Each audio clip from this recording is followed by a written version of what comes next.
Bueno, vamos a ver si hoy sí terminamos con la exposición de este interesante texto de la fenomenología del fin de Franco Berardi. Comenzamos con la imagen, podríamos decir, estilizada de un cerebro en observación, ¿sí? No es el cerebro real, sino que es una representación de la actividad del cerebro. Bueno, vamos a ver, en primer lugar, una, eh, un análisis sobre las diferentes intenciones. Una cosa, recuerda, ¿no? Conjunción y conectividad. Conjuntividad y conectividad. Cuando intercambiamos mensajes en la esfera conjuntiva, estamos intentando descubrir algo relevante para los que están participando en la comunicación. Cosa que es muy difícil en estas clases asincrónicas. Y si fueran sincrónicas, también, porque resulta que la gente apaga las cámaras y uno desde este lado no sabe si están conectados, si están jugando a las cartas, si están leyendo otra cosa, mientras oyen la clase. Si es que la oyen, por supuesto. Eso es la conectividad. En cambio, la conjuntividad implica descubrir qué es lo relevante para el otro. No sabemos cuál es nuestro objeto común de interés y atención. La comunicación consiste en descubrir cuál es ese punto de contacto. Esto es la esfera conjuntiva. Ahora, en la esfera conectiva, partimos de un punto en común de conocimiento convencional. Es lo que pasa en las clases. Este punto común es traducido a estándares tecnológicos y a formatos que hacen posible la conexión. Ustedes piensen que el fenómeno de la televisión es justamente ese descubrimiento de puntos en común que al mismo tiempo es una construcción del punto en común. Como ven, la capacidad del individuo frente a la pantalla televisiva, me estoy refiriendo a la televisión de mi época, cuando yo era niño, así fueron formateando y construyendo una comunidad virtual, porque no era una comunidad real, basada no en la conjunción o en la búsqueda de intereses comunes, sino en la construcción y sostenimiento de un punto común ficticio. Con la llegada de la era digital, esto se magnificó. Y de este tema nos vamos a ocupar en la clase de hoy, cerrando esta teoría del semiocapitalismo y la fenomenología del fin. Tenemos que distinguir dos cosas, historia y evolución. La sensibilidad humana fue evolucionando, pero al mismo tiempo se fue nutriendo de historia. La tesis es que la modelización biosocial de la sensibilidad, esta que permite o que procura la conectividad, consiste en insertar automatismos cognitivos en los profundos niveles de la percepción, la imaginación y el deseo. Lo que les decía hace un rato. Así fueron formateando, según esta teoría, que digamos parece muy deprimente, porque nos está diciendo que quedan muy pocos restos de inteligencia humana, individual, que nos habilite para un cambio, para una mejora de vida o para una forma espontánea y libre de vivir. Por eso va a decir Berardi que el devenir social a partir de ahora debe comprenderse desde un marco colectivo. En la esfera conceptual, la historia pone a los seres humanos como actores conscientes y voluntarios que transforman las condiciones y las estructuras sociales que lo rodean. La historia es producto de la decisión humana. La acción histórica sucede cuando esa acción humana es intencional desde el punto de vista político y resulta efectiva en la modelización del entorno. Los seres humanos vivimos o deseamos vivir o deseábamos vivir en un entorno que nosotros mismos hemos elegido. Bueno, ¿qué pasa con la evolución? Los seres humanos no pueden ser considerados actores porque la evolución misma se refiere al devenir natural de los organismos en su interacción con el entorno. Bueno, entonces, a diferencia de la historia, la evolución ocurre cuando la relación, digamos, o el intercambio entre los humanos y la naturaleza deja afuera la posibilidad de el control por parte de la acción intencional humana.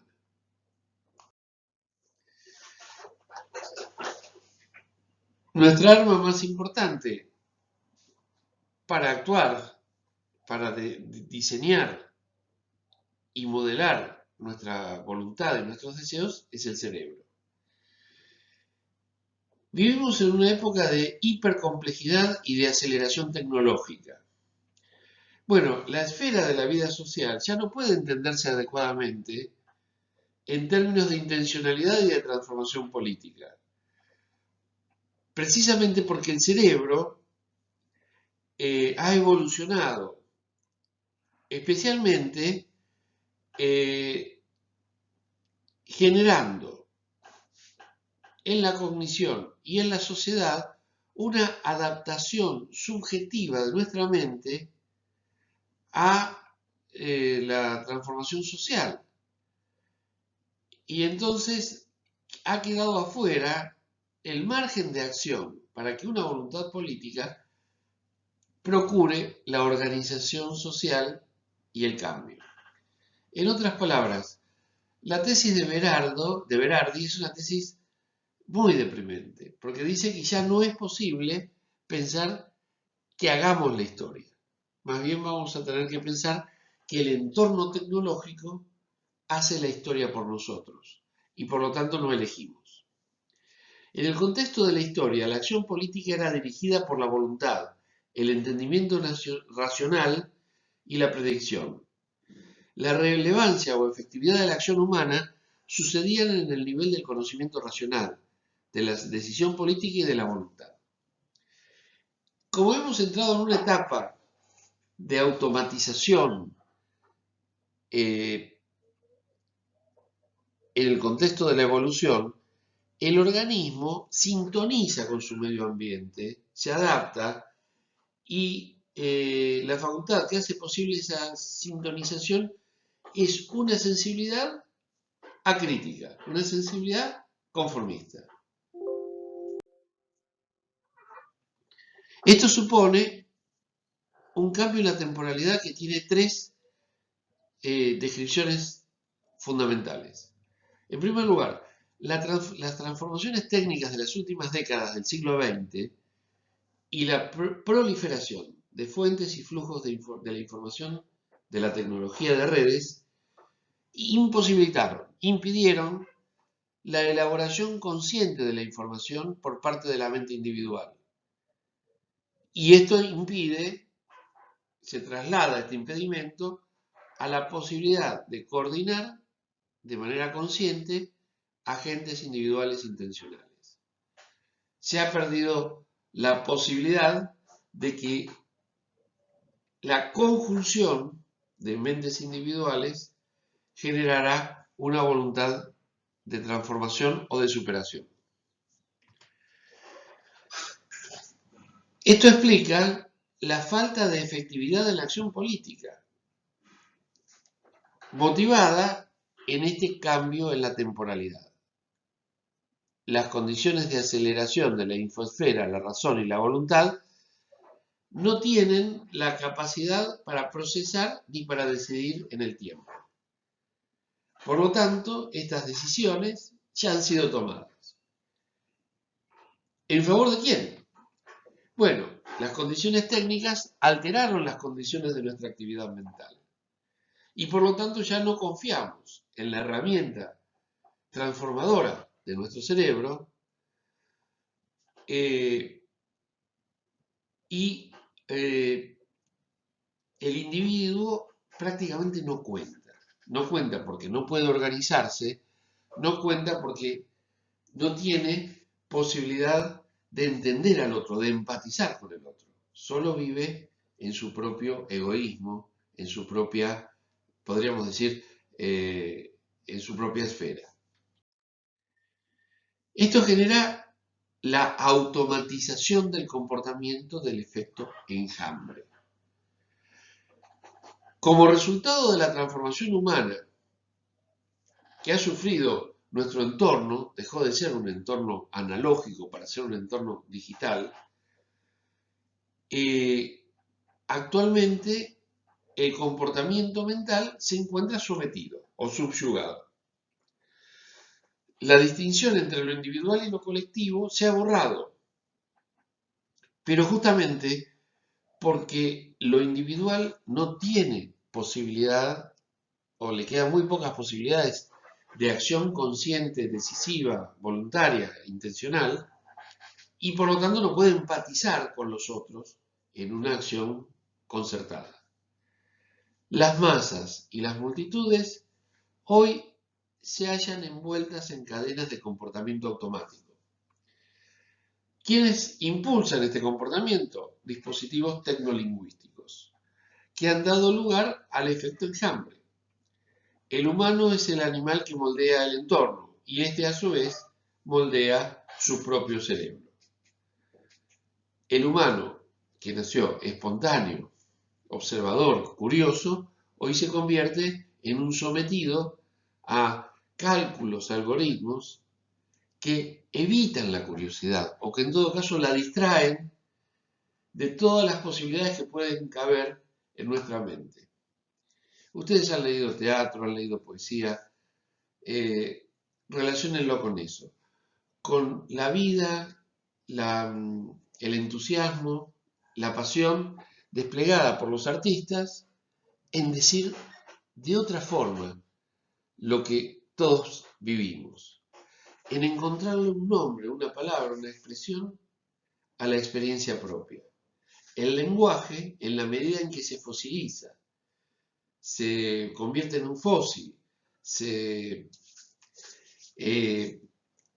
hace cada vez más rígido, evita la poesía, evita el pensamiento, evita la sensibilidad y da la sensación de que todos somos lo mismo, de que todos estamos conectados, en lugar de generar la sensación de que debemos buscar en el otro las respuestas que no encontramos en nosotros mismos. Una noción muy importante es el determinismo, pero este determinismo tecnológico no es casual, es una estrategia para insertar herramientas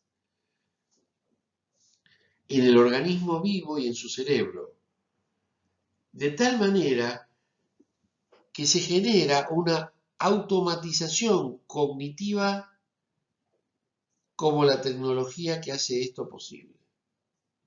Así como las máquinas trabajan solas, nuestro cerebro tiende a la robotización. Los fenómenos son el despliegue predecible de procesos de generación codificados. Este determinismo pasa por alto los procesos de vibración aleatorios que conducen a la implementación de una posibilidad entre muchas. Es decir, es el sujeto existencial que se enfrenta a vicisitudes de la vida que lo sorprenden y lo obligan a reconsiderar sus pasos. El determinismo te lleva a la despreocupación, a la insensibilidad frente a lo nuevo y a pensar exclusivamente, o mejor dicho, a dejar de pensar en lo azaroso. Esa es la razón por la cual el determinismo debe ser abandonado como metodología para describir la realidad.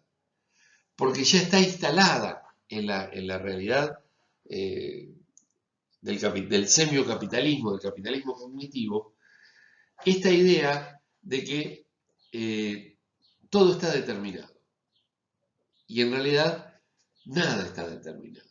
O mejor dicho, debemos desarrollar una actitud que niegue la determinación evolutiva de nuestra existencia. Hay un concepto muy interesante de Marx que es el intelecto general o el general intellect. Con esta expresión, Marx se refiere al desarrollo del conocimiento técnico y científico como fuerza productiva. Aunar la inteligencia individual, generando así una inteligencia colectiva.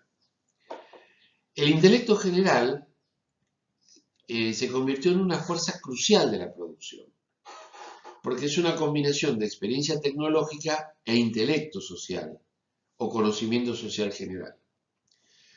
A medida que el intelecto general se desarrolla, es capturado por esta máquina que produce y que separa, produce la semiovalorización, produce el capitalismo cognitivo y separa al cuerpo social y afectivo de la inteligencia.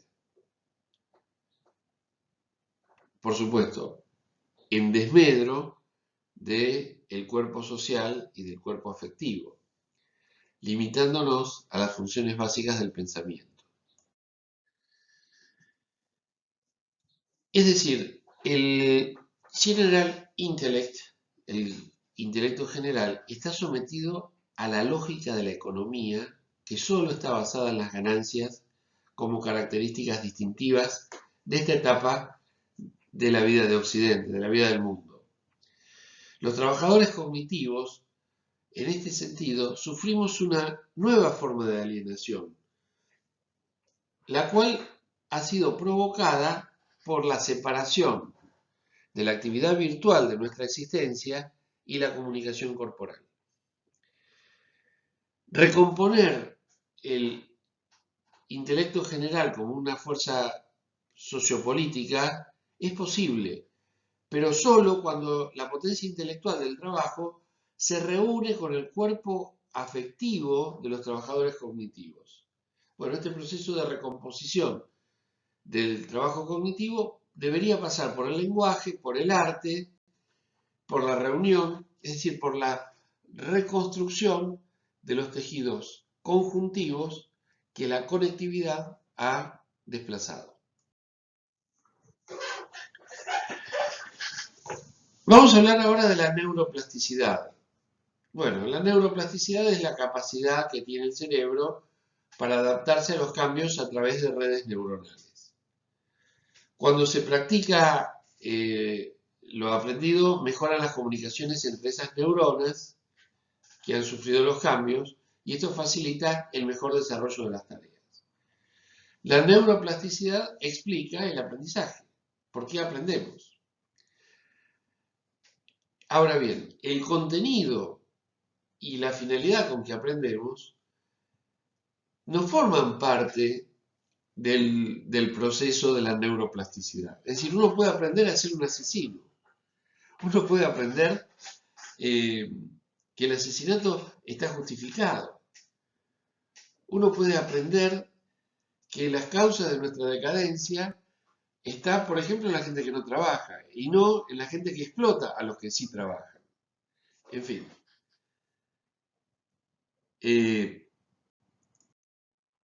El concepto de neuroplasticidad tiene dos caras. Por un lado, describe el sistema nervioso como esencialmente plástico y provee las condiciones para ejecutar una estrategia. La plasticidad del sistema neuronal hace posible el proyecto del neurosometimiento y de la mutación cognitiva uniforme, como por ejemplo la estrategia de Google. Hoy cualquier cosa que necesitamos saber, consultamos a Google. Y casi seguro uno se queda con la primera, la segunda o la tercera, a lo sumo, entrada que propone Google, cuando en realidad sabemos que propone cientos de entradas.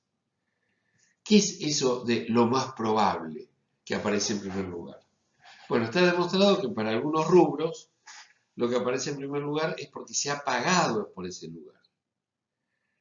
¿Sí? Por ejemplo, preguntas, no sé, por un viaje y la primera oferta que te aparece es la que más ha pagado para ocupar ese lugar.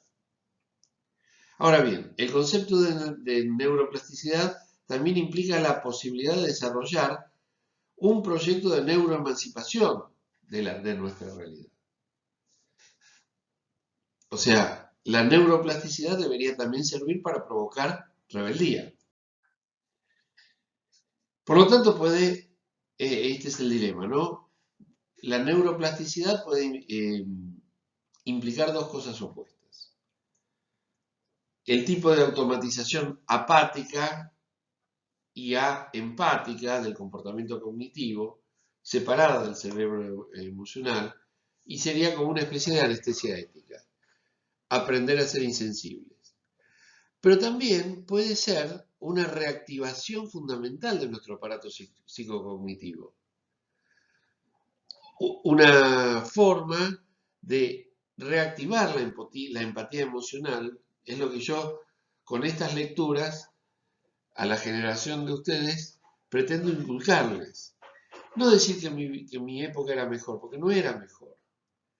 Solo quiero que entiendan que mi época no era mejor, pero luchábamos para que lo fuera. No hemos triunfado, evidentemente. Pero nuestra vida se desarrolló en la ilusión, en el contexto de una espera revolucionaria. Espera que no era pasiva. Uno ha estudiado, otro ha viajado, otros se hicieron, no sé, misioneros o catequistas. Cada uno luchó por un cambio. Pero muchos sucumbieron a esta idea de la falta de empatía, que en cierta manera los liberales, los libertarios, hoy la propugnan.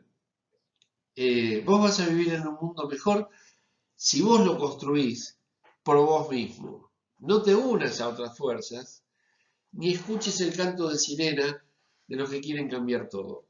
Está todo bien, lo que tenés que hacer es adaptarte. Bueno, esta segunda implicancia de la neuroplasticidad consiste en reactivar la empatía emocional y la solidaridad política, condiciones necesarias para un proceso en el cual el General Intellect se autoorganice y sea conducido por una sensibilidad ética y estética y no por una sensibilidad lucrativa. Los libertarios han sabido reemplazar el apetito, el deseo de felicidad con la idea de riqueza, bienestar, disfrute, lo cual no está mal. Pero la condición para eso sería justamente una desmovilización política y una despreocupación absoluta por lo que le pasa al otro. ¿Dónde está la evidencia de que el pensamiento libertario es un pensamiento fallido? En el hecho de que vos podés tener un palacio, es lo que le pasa a la Argentina, un palacio, grandes ciudades, grandes edificios, rodeados de cinturones de miseria, de indigencia, de chicos sin esperanza. No podés disfrutar de una vida plena sabiendo que la mitad de los niños menores de 14 años del país sufren penurias, hambre y probablemente reproduzcan en los próximos 15 años de su vida prácticas indeseables para la sociedad. O porque las chicas tengan que prostituirse, o porque caigan en adicciones, o porque no puedan encontrar trabajo, o porque no puedan desarrollar las potencialidades cognitivas que tienen debido a la desnutrición, etc. Bueno, entonces, vivimos sometidos a este efecto enjambre producto de una neuroingeniería. La neuroplasticidad da lugar a la adaptación del cerebro a un entorno que cada vez es más intolerable para la mente psicológica y estética, forjada por la historia de la civilización humana. La adaptación neo-humana al modo conectivo de comunicación, a esta competencia feroz, a esta barbarie, a este horror del sometimiento de la vida y la atención a la abstracción financiera, podrían tomar la forma de una especie de lobotomía social, como si nos sacaran una parte del cerebro. Y en buena medida, los psicofármacos producen algo así como una tolerancia a estas experiencias. No por nada, la venta de psicofármacos e incluso el consentimiento para el consumo de drogas, algunas de estas drogas son drogas tranquilizadoras, pero muchas drogas también tienen que ver con la euforia, no con la calma, sino con la euforia. Piensen, por ejemplo, en la cocaína. Bueno, todo esto obedece a una neuroingeniería. Así como programamos las computadoras o el celular, programamos el comportamiento humano. O se programa nuestro comportamiento. Una alternativa posible reside en la capacidad de autoplasmación del cerebro consciente, que implica la recomposición autónoma de las fuerzas vivas del General Intellect. Se trata de un proceso, una organización colectiva de los trabajadores cognitivos y tender a recomponer el cuerpo social y el cuerpo erótico. Tal vez algo de las fiestas, algo del disfrute, especialmente en los jóvenes, del disfrute del cuerpo, de las experiencias eróticas, etc., sean un indicador de este residuo resistente frente a la neuroingeniería, al capitalismo cognitivo. Para poder conceptualizar el desplazamiento de las formas pasadas de acción política, hoy desprovistas de efectividad, hay que llevarlo al horizonte evolutivo de la conciencia neuronal. Primero deberemos responder algunas preguntas. Por ejemplo, ¿cuál es la relación entre conciencia y evolución? ¿Podemos concebir una actividad intencional cuyo objetivo sea la adaptación no determinista del cerebro a la evolución del entorno? Bueno, creo haber planteado el problema. El autor no tiene las respuestas, por eso, luego de planteado el problema, formula estas preguntas. ¿Podemos imaginar una actividad consciente para orientar la evolución del cerebro? ¿Podemos gobernar conscientemente la evolución neuronal?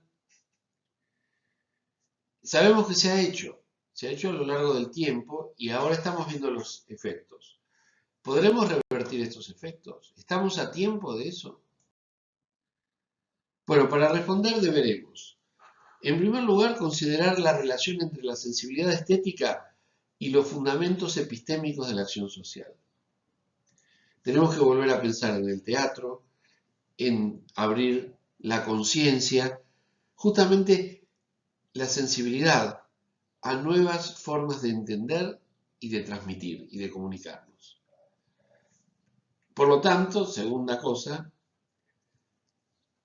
concentrarnos en la creación de plataformas sociales, culturales, institucionales, artísticas y de neuroingeniería para la autoorganización del General Intellect y para la recomposición de la actividad en red de millones de trabajadores cognitivos por todo el mundo con sus cuerpos sociales, eróticos y poéticos.